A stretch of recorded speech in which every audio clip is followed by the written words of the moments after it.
हिकड़े दी 27 तारीख प्रोग्राम बड़ौदा में जी स्टेज ते वेठा सी ये असांजो पेड वारो टीपू भाई इनके थोड़ो परियां न बिटकेला तमा के मुसा गड वियारी में त जी वेठो इन ढोलक खोली मु बाजो खोलियो जी प्रोग्राम जो चालू कयो सी न मुझे प्रोग्राम में त ईअं हूंदो आहे भाई माण्हू पाण जेके पुठियां बीठा हूंदा आहिनि से रिढ़ी अची अॻियां वेंदा आहिनि जी मूं प्रोग्राम चालू कयो अॻियां 4 ई लाइनूं खाली थी वियूं अञा पहिरियों भॼन पूरो कोन थियो अॻियां 4 लाइनूं उथी पुठियां वयूं हली अरे मुंहिंजो रवि हे माण्हू उथी छो पिया वञनि जी मूंखां छो पियो पुछी इन्हनि खां पुछी न इन्हनि खां कीअं पुछां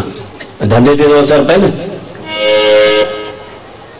सब को दुकानदार धंधो खोलींदो शटर मथे कयो न भई ग्राहक 4 जेके अॻियां वेठल हुजनि से त सोनियूं मूर्तूं हुजनि जिन मां कुझु वरे वटे हा साईं त बाहूं छोड़े मुंहिंजे धंधे ते असर पवंदो प्लीज़ न मूंखे 100 थो पए हथ थो जोड़ियां छो साईं वरी हू त उथी वियो पर ही त मुंहिंजे पासे में वेठो अहिड़ी पई बास अचे ॼण कुओ मुंहुं पियो मुझे रवि ॾिस यार मूंखे बास पई अचे ॾिस हे स्टेज जे हेठां को कुतो बुतो त कोन मुंहुं पियो आहे वीचारो लही अंदरि हेठां घिरी आयो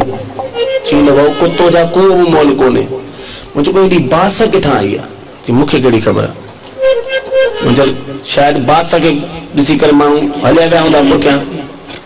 वरी ॻाइण चालू कयूं था मुंहिंजी सद ते भई मां बि उथी वञा अरे मुंहिंजो रवि हाणे प्रोग्राम बंदि करणो पवंदो चई छो प्रोग्राम हाणे चालू कयो बंदि कीअं कंदो पैसा ई माण्हू कोन ॾींदव अरे मुंहिंजो न बास में मां न मरी पवां बास किथां पई अचे चई मूंखां छो था पुछो थोरो घूरे निहारियो मांसि ॾिसां त हिन जे पेरनि जे जोराबनि मां भागे जे जोराबनि मां अहिड़ी पई बास अचे भॻवान जो कसम क्लोरोफॉर्म सां माण्हू न बेहोश थिए न हिन वो जोराब सूंघायो ऑपरेशन थियण खां पोइ 8 ॾींहंनि खां पोइ धणी होश में ईंदो अहिड़ी बास अरे मुंहिंजो गोॾीअ जा जोराब कॾहिं वटिया हुई चई भाऊ अॼु अञा 9 ॾींहं आहे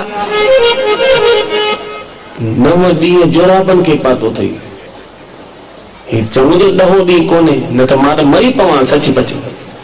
अदा मूं पंहिंजे बाजे तां 50 जो नोट खणी हथ में ॾिनो मां मुंहिंजो वञ हे समूह थई रेडीमेड वारो ने खां वञी नवां जोराब वठी पाए अच तू धड़ी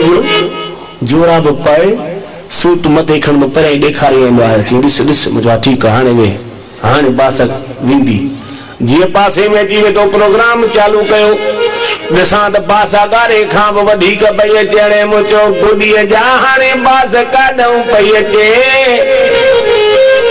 चई भाऊ मां त जोराब मटे आयो मुंहिंजो पोइ बास किथां पई अचे चई भाऊ बास केॾां वेंदी छो जो पुराणा जोराब त मां खीसे में खणी आयो हथ जा पहा ॿधई बुणिया ॼमंदे को गोद खणणी आहे गुॾीअ जा हेड़ा 10 ॾींहंनि वारा जो उछले कोन सो खीसे में खणी आयो आहे हूअं त पेरनि में हो न त खीसे में हितां त तकड़ी बास ईंदी न अहिड़ियूं भिटकलूं आत्माऊं मूंखे त मिलियूं आहिनि भॻवान जो कसम पर साईं आहे सुमत ॾींदुसि हाली त थोरो परे कयो थमांसि हा भाई थोरो परियां वे